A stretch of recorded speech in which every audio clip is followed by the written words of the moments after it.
my name is Brijesh, and today we are going to look into the chapter number 5, Rulers and Buildings. Earlier, we have already completed class 6 history, and you can go ahead and watch this video if you have not watched. And before starting the video number 5 and the lecture number 5, I would request you to please like and subscribe the channel and also enable the notification. And let us know your friends and the fellow aspirants about these initiatives. Okay, so let us understand the concept. This particular chapter we will look at the concepts related to art and architecture of from 7th century to mid 18th century. How different art and architecture developed, how different dynasties came to the India, and how they contributed, and how the amalgamation of different cultures gave the new rise to the architecture of the India. So let us look into it. So first, now it is talking about the Qutub Minar. So Qutub Minar, as we know that Qutbuddin Aibak had constructed around it somewhere in 1199, and there's a small arch and geometrical designs which have been inscribed on Qutub Minar. These inscriptions are in Arabic, so these basic information and detail are important to remember. Okay. So there have been different designs have been inscribed because and these are the floral designs or the different verses of Quran have been inscribed since the in Islamic culture there is a restriction on making any kind of design which is related to human. Hence the Quranic verses or the designs which are geometric or look beautiful have been inscribed. Okay, so let us look the other things as well. So if you will notice here, image has been depicted, and on this image it has been shown beautifully. It has been carved, and the different design such as the verses, and along with the verses here are the beautiful designs. Okay, and some of the jali work have been done. So the Qutub Minar is 5-story high, and the band of inscription we see around it. The first floor was constructed by Qutbuddin Aibak, and rest was constructed by Iltutmish somewhere around 1229. Okay, and it was repaired by Alauddin Khilji and Muhammad Tughlaq, Firuz Shah Tughlaq, and Ibrahim Lodi. So these many kings or the sultans contributed in the not only in the construction but also in the repairing of this particular minaret. So between 8th and 18th century, kings and their officials built different kind of buildings, and mainly two kind of structures got developed. So we will look one by one that what type of structures been developed. So the first one is the forts, palaces, gardens, residences, and tombs. So these were the different buildings which were constructed. So we understand that why forts were made, why palaces were made, why gardens were there, and what type of gardens were made. Okay, and there were tombs. Of course, the Sultanate and later on the Mughal time as well, the tombs were made. Okay, and the beautiful tomb, and if we the tomb of Humayun is very well known tomb. Okay, so in the second type of construction were done was the structures meant for the public activity. So we understand that why these sultanates and kings may have made the public structures as well, because they wanted to appease the people of their kingdom or the people to whom they were ruling, right? Since they wanted to provide them a life of ease, and hence they were also expecting them to provide some loyalty in the exchange of doing all these architectural work. So a structure meant for the public activity including temples, mosques, wells, and the other bazars were also constructed. So in bazaar what happens that the different type of people used to come and they used to sell. So they built these kind of things. Okay, and the rulers hope to win their praise. Of course, this was the politically thought moved. So now it is talking about the construction and the engineer skills. So monuments provided an insight into the technologies used for the construction. So here the 2 or 3 terms which will be introduced in this particular chapter becomes important to remember, because straightforward questions can be asked that what type of construction is this, or what that term was used to call, and how does that belong to medieval period. Okay, so between the 7th and 10th century, architecture started adding more rooms, because by that time the Sultanate established itself, and not only they got the some riches, but also they were expanding and they started to grow. They made forts. Since they made forts, so of course they needed to add more rooms, and of course there were doors, windows were there. Okay, so they were still made by placing horizontal beam across 2 vertical columns. So here, what it is called, this type of architecture called as trabete or corbelled. So remember this, what is trabete or corbelled? So construction where the horizontal beam across 2 vertical columns, such as, for an example, I'm showing here these 2 vertical lines. Okay, and here horizontally it has been placed. Okay, horizontal beam, here is the beam. Okay, and it has been placed on 2 vertical columns. Okay, so there could be different designs based on this was the base. Remember this, and this type of construction used to called as trabete or corbelled. Okay, so at the right hand side there is an interesting information has been provided, that how water conservation was an important aspect of the life of the people, and how kings and queens also contributed in saving or conserving the water in the part of the Rajasthan.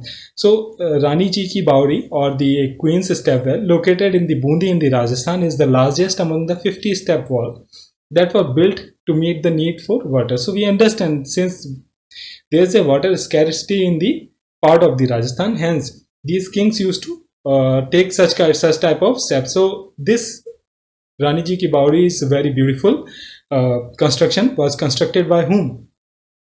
This was constructed by Rani Nathavat, the queen of Raja Anuruddh Singh of Bundi. Okay, so remember this particular, that what is the name of this particular Baudi? Queen's Stepwell. Who constructed it? Rani Nathavat in 1699, and she was the queen of Raja Anuruddh Singh of Bundi. Remember this. So these are the important facts, become important for the examinations. So here they have shown 2 images, figure 2 and 2b. So what it is providing us the information. So in this bracket we will look at it. So in this Quwwat al-Islam mosque at the left hand side, this one, it was like late 20th century, and if we will pay close attention, then there's a beam.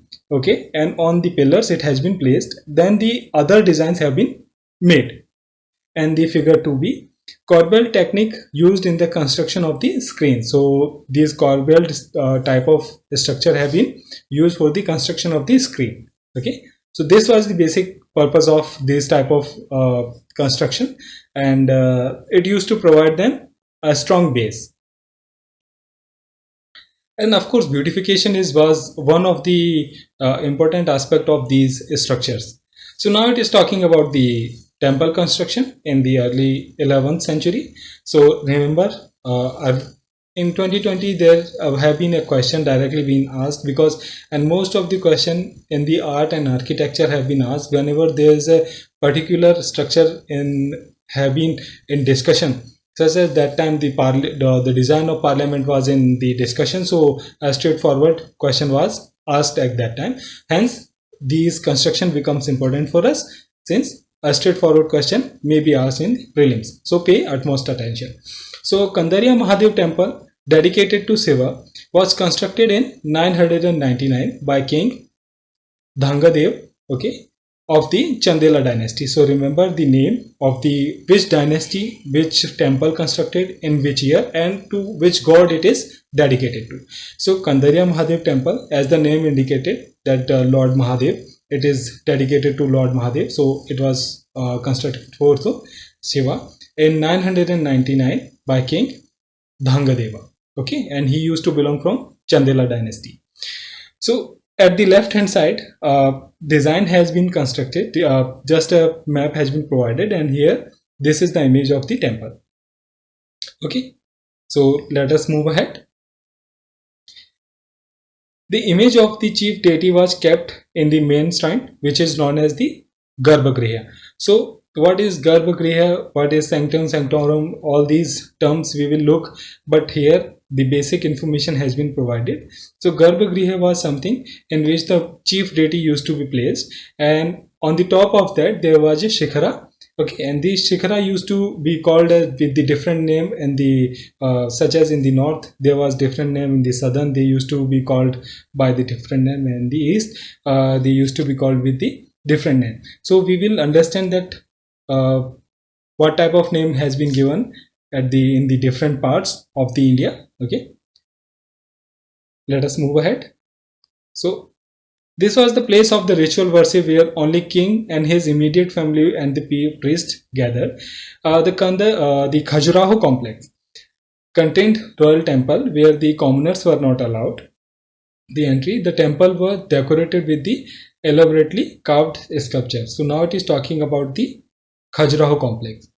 Okay. So remember this, that the common people were not allowed, rather than only the kings and the people who used to belong to the priest family or the royal family, only they were allowed. Now let us understand the next temple. Rajrajeshwara temple at the Thanjavur had the tallest shikhara among the temples of its time. So here it has provided some information, though this information is of no use for the examination, but it provides some context and provides us the interesting story that how this construction was taken place. So constructing this temple was not easy because there were no cranes in those days, and 90 tons of stone for the top of Shikhara was too heavy to lift manually. So what they did, so the architect built an inclined path to the top of the temple and placed the boulder on the roller and rolled it to all the way to the top. So they were planning about they made the inclination, and they made some arrangement of the roller. So that is how this particular stone was taken to the top of the temple. The path started more than 4 kilometers away, so that it would not too steep.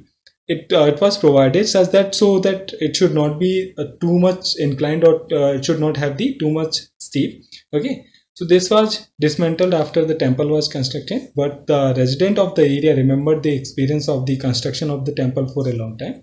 Even now, a village near the temple is called Charupalla, the villages of the incline. So all those villages which were the vicinity of this particular ramp, so it was called as the village of incline. Okay, so this is just to provide the context that how this making the temple was a tedious task, and the very art of the engineering they used at that time for the construction of these temples. Okay. So we can appreciate the beauty of these temples. So now let us understand about the another technologies. Two technologies and stylistic developments are noticed from the 12th century, and what were they? The weight of the superstructure above the doors and the windows was sometimes carried by the arches. Okay, the architectural form was called as arcuate. So remember that what is the arcuate construction? So this particular part, when we are talking, almost we are talking about the art and architecture. Okay, art and culture. So remember this, the direct questions in the mains have also been asked from these art and architecture related, or related to the constructions, how they were constructed and what type of technologies was introduced, and how Mughals played an important role, and how the Sultanate played an important role, and how this amalgamation or the synthesis happened. So all these questions can be asked. So pay the utmost attention, because this will provide you the fodder for the mains examination as well. Okay, so the second development, what happened, the limestone cement was increasingly used in the construction. So the cement was used to provide the solidification, or to make the building strong. Okay, hence this limestone cement made kind of an innovation. It played a very vital role so that the massive construction could be took place. Okay, So true arc detailed from the Alai Darwaja, early 14th century, Quwwat al-Islam Mosque. So here it has been provided. Okay. And this one, this particular structure, let us talk about this as well. This is important. The true arc, the keystone. This is the keystone. It has already indicated about the keystone. The true arc, the keystone at the center of the arc transfer the weight of the superstructure to the base of the arc. What it used to do, that hence it used to divide the all the weight of the superstructure. Hence the making this one story or two story or three story or the massive structures was made easy because of all these innovations. Once initially they introduced, it might have been quite difficult, but as the missions and the all the people who were indulged in the construction, once they understood the art, they were able to construct the beautiful minarets and beautiful forts and the other things, tombs as well. Okay, so we will look these things in the detail as well. So let us move ahead. Now it is talking about the different temples and mosques and tanks. So King Rajendra Deva, for the worship of his god Raja Rajeshwaram, so it becomes the fact that who was the king for King Rajdeva. He used to worship his god Raja Rajeshwaram. Remember this. So let me underline it, though I have already colored it, but let me underline. Let us move ahead. The king took the god's name because it was auspicious and he wanted to appear like a god. So politically it was always important to show their power. If there was no war, then how king or sultan or the person who is the ruling, how he can show the grandeur or his power? These were the method, whether they can take the name of the gods or they can construct the temple or the mosque. So these were the basic methods they were acquiring. Okay, hence they leave a very important impact on their, not only their subject but on the nearby kingdoms as well. So Muslim Sultan and the Pasha did not claim to be inclination of the god, but Persian court chronicles describe the Sultan as the shadow of God because of the since they did not, like Muslim sultans and the Pasha did not claim any inclination of God. They are not the God. But what the chronicles did, they wrote them in such a manner that this particular sultan or the Pasha is the shadow of the God. Okay, and inscription in the Quwwat al-Islam mosque explained that God chose Alauddin Khalji as a king because he had the qualities of Moses and Solomon. So sometimes this question can be framed in such a manner that in the medieval period, a sultan has been called as having the power of the Moses and Solomon. So who was he? Then remember this reference was taken for the Alauddin Khalji. Remember this becomes an important straightforward question, okay, or important fact for the examination. Okay, so let us understand the further developments. Rulers also offered the patronage to the learned and pious, and they tried to transform their capital and cities into great cultural center that brought fame to their rule and their realm. So they always try to have the people of the different religious, okay, different religion, and these people, why? Because they were ruling the different subjects, and hence having the people from the different religion not only used to provide them the ease of the ruling, but also they must have got some idea about the different things and the life and the culture of the people as well. Okay, hence they also tried to transform their capital into great cultural centers. They wanted to show that they wanted to take care of each and every person. Hence we have seen it, this type of habit from the ancient India, that at that time as well, from the Buddhists were there, Buddhist monks were there, the Jainism were there, and the along with the Vedic Brahmanism and the other different religions were also flourishing. So same traits were also happening in the medieval period as well. Okay, so remember this. The Persian terms Abad here at the right hand side in the box, the Persian terms Abad means populated, prosper, or the, so Abadi, we use it in the Hindi as well. So in the Persian and the Urdu as well, the Abadi means the flourishing, are the both derived from the word Ab. So Ab was related to meaning water. Ab means water. So if a reference we take, we call Punjab. So why we call it Punj plus Ab? Because there are the 5 rivers which flow from the Punjab. Okay, that area of particular that area. Hence, this area has been named as Punjab since 5 rivers are flowing. Okay, and since water is called as the Ab, hence it is called as Punjab. So remember by connecting that particular word with that particular area. Okay, in case if you forget. So making the precious water available by constructing tank and reservoirs was highly praised. So we have already seen that the water scarcity has already been a concern for the India, because India being a monsoon dominated region, and most of 80% of India's 80% of India's rain we receive because of the monsoon. Okay, hence if there was any problem, if the monsoon was not good, then how the people will survive? Hence these kings and the sultans or the different principalities used to take care by constructing the wells, by digging these canals. Okay, or by making the Rajasthan, we have already seen how the Baoli was made. Okay, so Sultan Iltutmish won the universal respect for constructing a large reservoir just outside the Delhi. Kunha means Old Delhi. It was called as the Hauj Sultani. So remember this Hauj Sultani. Who constructed the Hauj Sultani? It was Iltutmish. Okay, the king or the kings of reservoir. Remember this.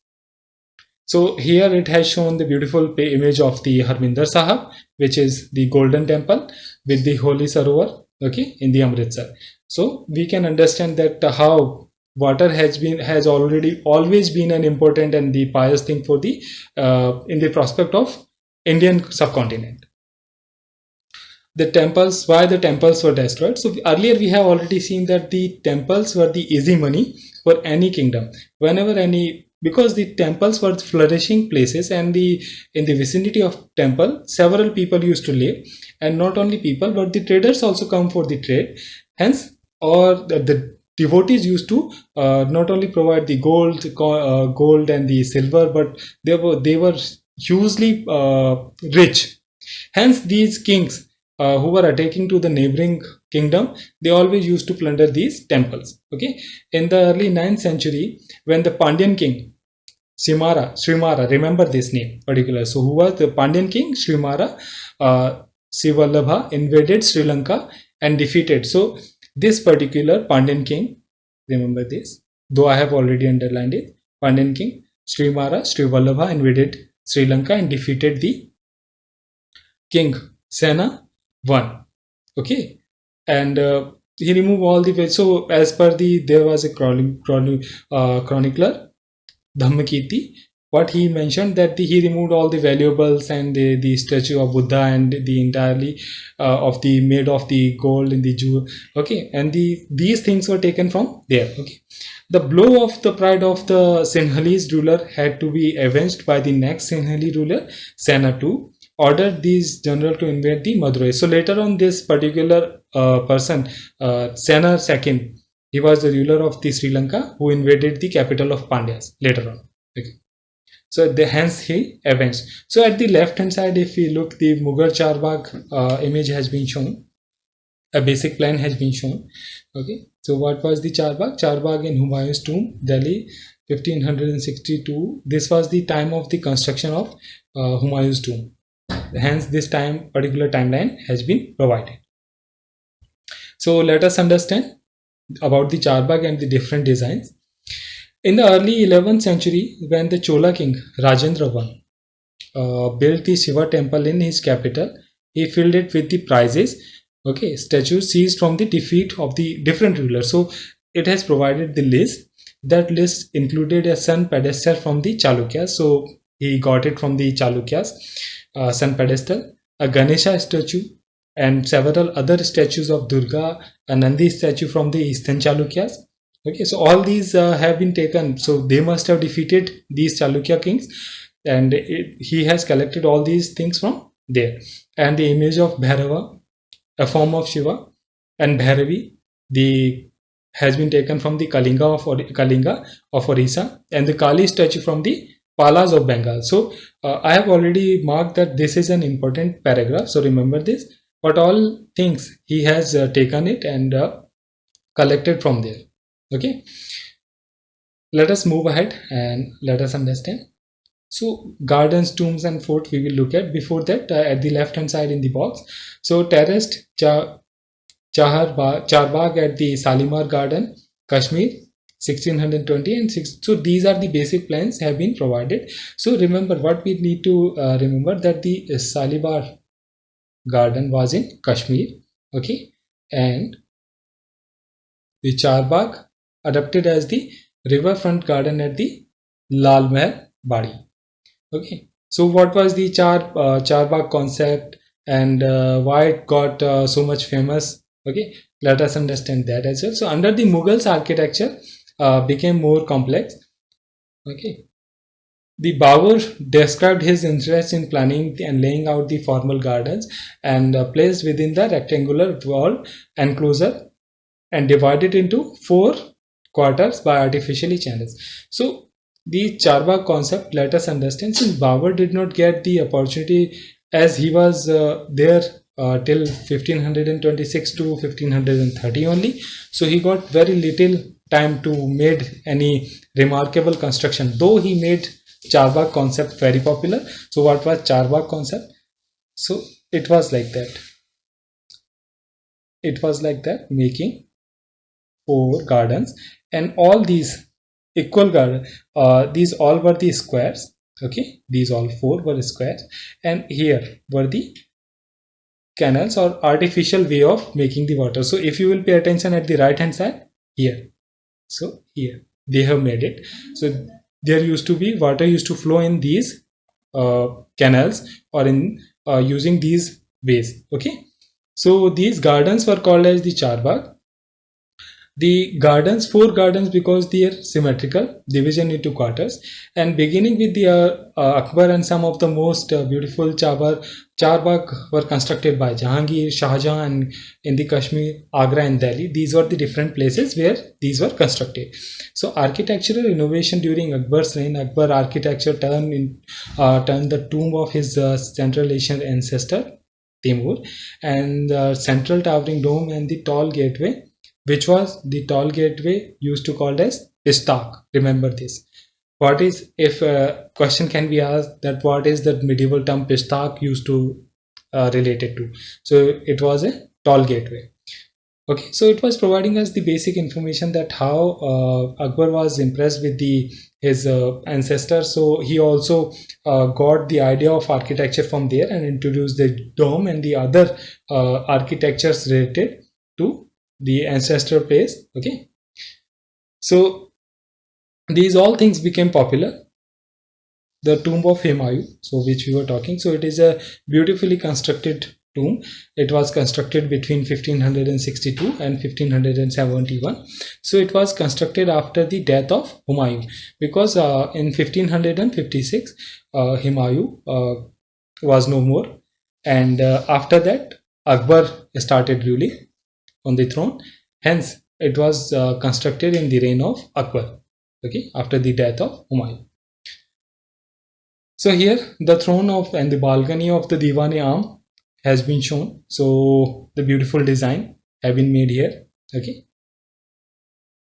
though little bit things need to remember, all these terms which I have already mentioned, all these things which I have already underlined becomes important, and the other things which I have left do not need to pay any attention, because mostly they are the basic stories, or there is no content which is related to our exam anyhow. Okay, the tomb was placed in the center of a huge formal charbagh and built in the tradition known as Eight Paradise or Hast Bihist. Okay, remember this: Eight Paradise, Hast Bihist, a central hall surrounded by 8 rooms. Shah Jahan's reign was grand and harmonious synthesis. His reign witnessed a huge amount of construction, because Shah Jahan is known for the construction. He used to love the construction and activity, especially in the Delhi and the Agra. The ceremonial hall of public and private audience was used to called as the Diwan-e-Am or Diwan-e-Khas. Diwan-e-Am for the common people and Diwan-e-Khas for the private affairs. Okay. and they were carefully planned and they placed within a large courtyard, and these courts were also described as a Chihil Sutun. What is Chihil Sutun means? 40 pillared hall. Chihil Sutun means 40 pillared hall. So we have already seen uh, Chihil Gani, or the 40 nobles group, which was made by the Iltutmish. Okay, so this Chihil Sutun belongs to the 40 pillared hall. So Chihil means 40. Remember this. Behind the emperor's throne were a series of Petrodura inlays that depicted the legendary Greek god Orpheus playing the lute. So what is the Petrodura? Petrodura becomes an important thing for us. So let us understand about the Petrodura.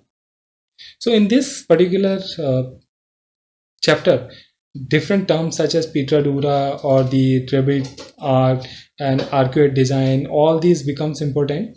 Okay, so these terms are the important, which design was made and who made which construction. So these are the small things which becomes important. So we are paying the attention on these things.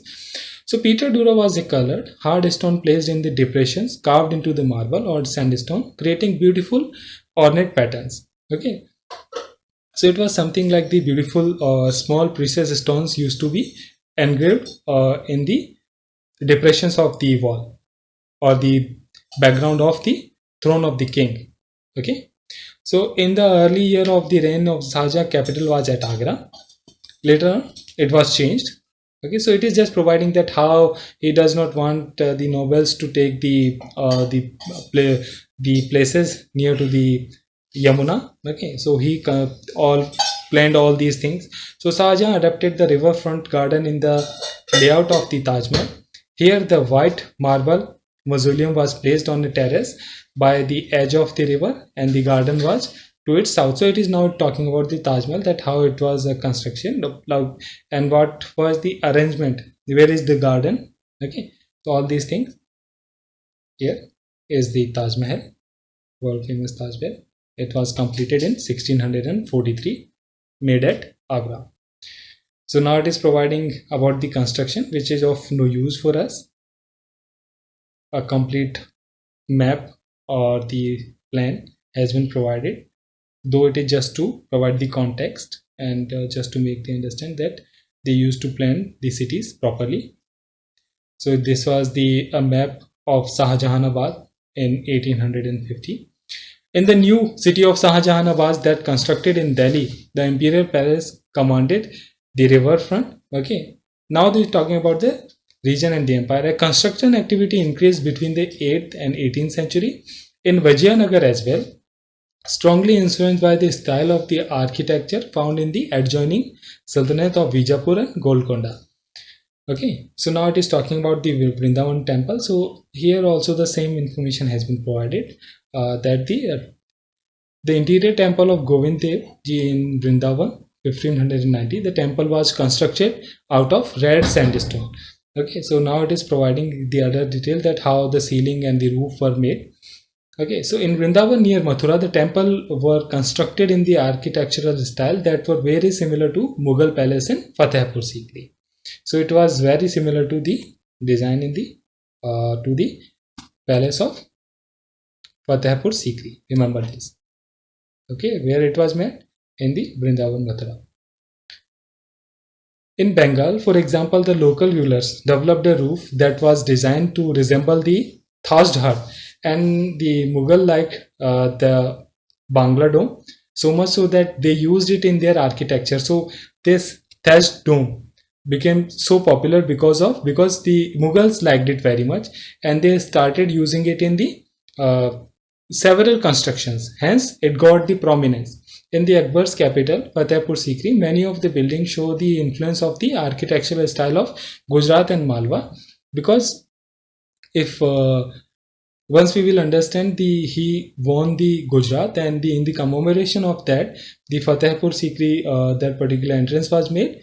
Okay, and hence this several designs were influenced with the art and architecture of the Gujarat and Malwa. Okay, so always try to connect these small things, that what was happening, why he was constructing something which was related to Gujarat and Malwa, because he got the victory over the Gujarat. In the commemoration of that, he wanted to meet several things. So one of those things was the that particular gateway of Fatehpur Sikri. Remember this. Okay. Now it is talking about, so this, I wanted to provide you this context of the Gothic art, because in the later period, when we will move on the art and architecture, the advanced book, then this Gothic art will be read in this, architecture will be read in the detail. Hence, little bit context will provide you a base. So Gothic was distinguished by the high pointed arches and the use of stained glass, often painted with the scene drawn from the Bible, and the flying buttress. Tall spiral and the bell tower, which were visible from the distance, were added to the church. So this was the basic construction. Okay, this was the basic uh, architecture of Gothic. Okay, so best known example of the Gothic construction was the Church of Notre Dame in Paris. So remember this. What type of construction is done in the Gothic? Okay, and which is the most famous name in the construction of this, which is Notre Dame in Paris. Okay, so we have covered all the important aspect related to architecture. Okay, and what type of art and architecture was developing, and the different terms we have looked. So try to, in case if you think that you may forget, then write down all these important terms and revise them multiple times. Okay, so do not forget to subscribe the channel, also enable the notification, and I will see you in the next chapter. Till then, keep learning.